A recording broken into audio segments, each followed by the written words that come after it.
Hello again. There are few less pleasing sights than a man crowing that he was right all along and that nobody listened to his wise and good advice, which is why I shall try and avoid doing such a thing. I shall limit myself to discussing the findings of the Lancet Commission, consisting of 50 eminent doctors who have been looking into the current definition of obesity as based upon the BMI, or body mass index. They concluded that BMI alone is pretty useless as a way of diagnosing somebody as obese, and that waist to height ratio and other measurements must also be used. In the description to this video, I give a link to a news item about this, but I dare say that most viewers would already have come across this particular news item. The chair of the commission, Dr. Francesco Rubino of King's College London, said, and I quote, "There is no question about some people who are today classified as having obesity by BMI. They might be athletes, they play sports, they're very active, they might have very strong bones. Saying these people have obesity and then classifying them as having a disease would be an overdiagnosis." Gosh, that's right. In a book of mine, Post-War Childhood, published in 2017, and to which I give a link in the description to this video, I wrote of the body mass index. To show the absurdity of this method of defining obesity, it is only necessary to look at professional athletes such as the American basketball star Michael Jordan. When Jordan was at the peak of his career and a supremely fit player, his waist was just 30 inches.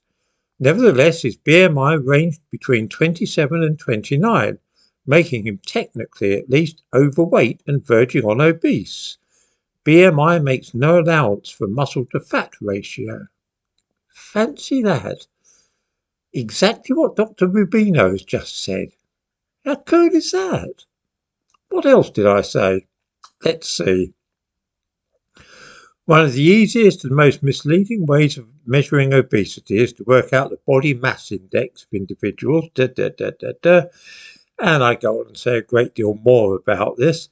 And I mentioned, by the way, when the current obesity crisis actually began, which was the night of Wednesday, June 17th, 1998. That day, 25 million Americans became overweight or obese. Just that single day. How did this happen, do you think?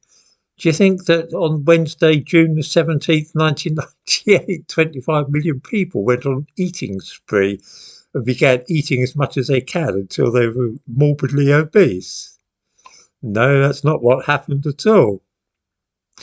What happened was that the official definition of being overweight until that time was if you had a BMI of 27 or over. Then America's National Institute for Health decided that on 17th of June they would introduce new guidelines and say that anyone who had a BMI over 25 was obese. And that's why 25 million Americans became overweight overnight. In Britain too, millions of adults were officially reclassified as being too fat for their own good. I also give a link to a video on this channel which I published in 2021 saying exactly the same thing. Years before the Lancet Commission, I explained in detail all the things that they are now saying, as though they have just made some startling discovery. How can this be? One explanation might be that I'm some kind of Renaissance man, a super polymath who is versed in medicine, economics, art, science and philosophy, an expert in many different fields. I do not myself favour this as a way of explaining what has happened. Another explanation might be that I am an ordinary man of average intelligence, who is not blinded by any ideology or bound to follow any particular paradigm. I see exactly what many other people are able to observe, and I put into simple and straightforward language what seems to me to be happening. In other words, I don't think that there's anything clever going on. I'm certainly not a clever person. It's just that I'm able to put into words what a lot of people have already concluded from looking at the world. I'm not the first person to smell a rat about the obesity epidemic and its connection to the BMI. The problem is, though, that most ordinary people seem to have an instinctive trust in supposed experts and feel often that they must surely know better than them. And so what happens is that a lot of people, a lot of just average people, spot the flaws in what is being said by experts in all kinds of fields, but they don't like to say anything because they think it might make them stupid. Surely all the doctors, scientists, economic experts and teachers must know more than us about things. Well, sometimes they do, but a lot of the time they don't, and we should never be afraid to point out when we think that they have made an error.